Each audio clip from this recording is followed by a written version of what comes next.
po sa inyong lahat. Ako nga pala si Mr. Rick Bernardo. Welcome na naman po sa aking YouTube channel. So muli po, maraming salamat po sa lahat ng patuloy na nanonood ng aking mga video. Salamat sa mga nag-like, nag-share, nag-comment. At pakipindot na rin ang notification bell para lagi po kayong updated sa lahat ng video na aking gagawin. Shout out nga pala kay Noemi Reyes, meron siyang channel. Paki-bisita nyo rin para masuportahan natin. Ganon din kay Lutong Nanay, suportahan din natin yan, yung mahilig magluto. At kay Mom's Happy Kitchen, ayun yung mga kaibigan natin na kailangan natin suportahan. So, at shout out nga pala kay Rodolfo Morante, kasi ay nabasa ko yung comment niya, nagtatanong siya kung magkakaroon daw ako ng pagre-repair ng vacuum cleaner.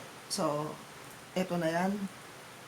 Shout out sa iyo, Rodolfo, para makita mo na tong pagbabaklas natin.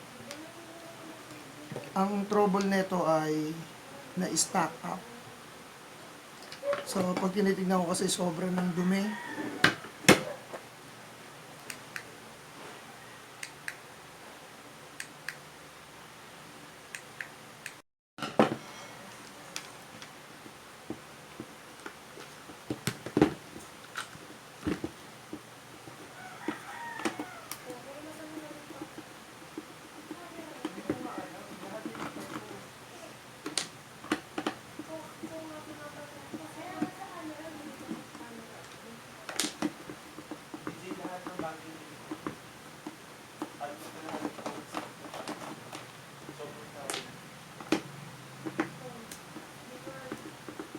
Pag nasobrahan kasi ito ng higop ng dumi at nakahigop ng basa, ang mangyayari talaga niyan ay pwedeng ma-stack up yung motor natin. Kahit nasabihin natin pang linis to, kailangan din natin itong linisin.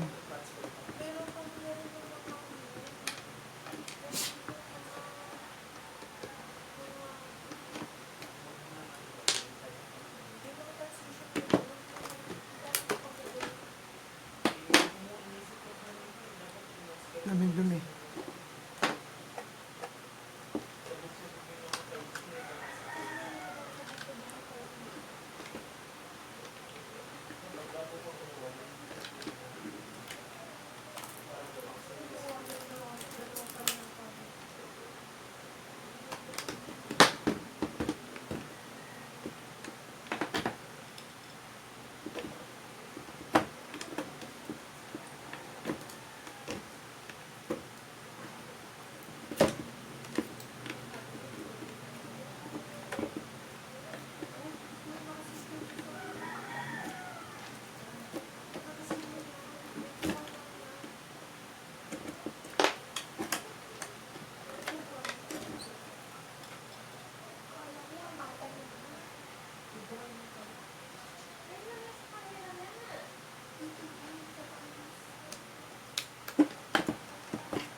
Marumi na yung contact ng commutator. Ayun o, maitim na. Dahil meron niyang carbon, isa dito sa isa dun sa ilalim. So iaangat natin para malinis. So grabe na, maitim na. Hindi na maganda yung contact ng motor.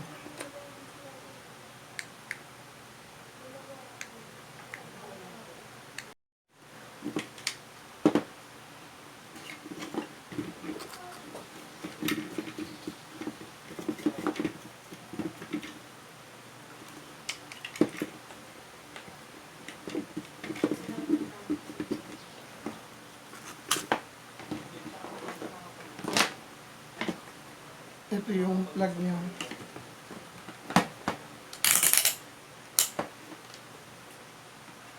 Dapat pag tinesting natin to, meron tayong resistance na masusukat. Tingnan yung tester natin ha.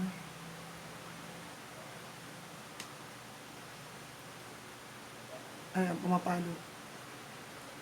Pag connect natin to, inon natin to, dapat meron.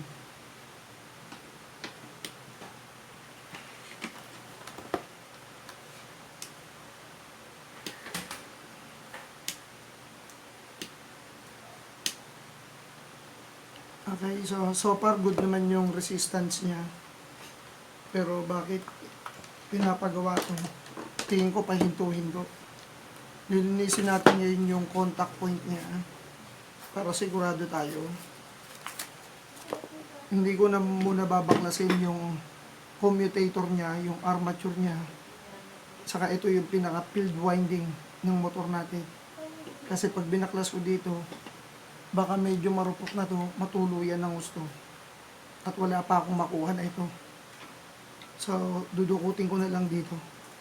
Preventive maintenance muna tayo.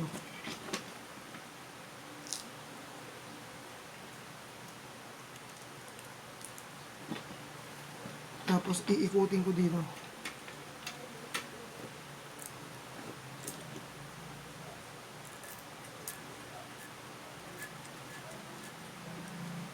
Hanggang sa kuminis. At malinisan yung commutator natin. Sa palagay ko kung bakit pahinto-hinto to, hindi na maganda yung contact ng carbon brass natin sa commutator. So, ayan, medyo naliliha ko siya.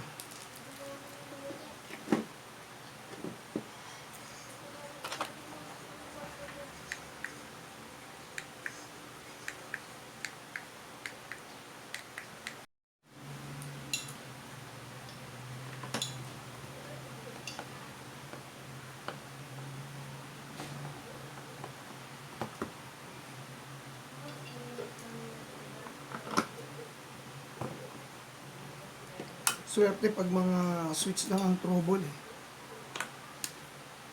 Ito mga trouble, mga switch.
I-on natin to. Atay. Sindi. Okay, actual natin para mas lalo nating makita kung okay na.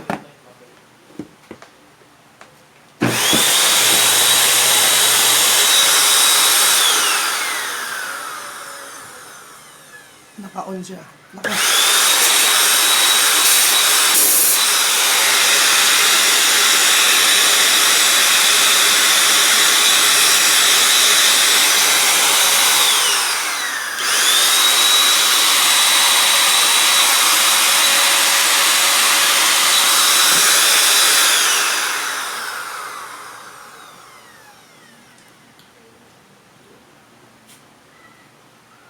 $800 watts to 20 volts. Of course, 60 hertz.